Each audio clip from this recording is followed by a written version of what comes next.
Terus niki sapa sing ngajeng methuke Sinuwun Darawati cobi?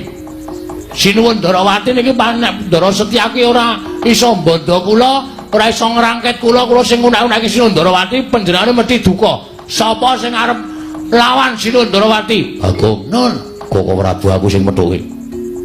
Koko Rabi Nadu arep karo aku ora bakal mentolo karo aku. Nah, ngono ki tegese mbelani tenan. Nek sampean mengko didukani Sinuwun Prabu Darawati, wis ben tak lakonane. Nek dipecate dadi senopati, aku melu Kakang Semar. Waduh, nyuda jatahku. Anggota anyar nyuda jatah Cilaka iku.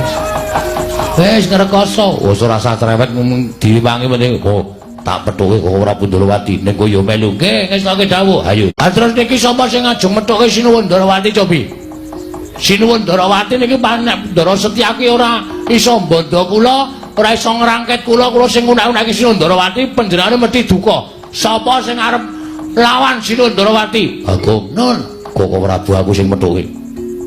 Koko Rabi Nadu arep karo aku ora bakal mentolo karo aku. Nah, ngono ki tegese mbelani tenan. Nek sampean mengko didukani Sinuwun Prabu Darawati, wis ben tak lakonane. Nek dipecate dadi senopati,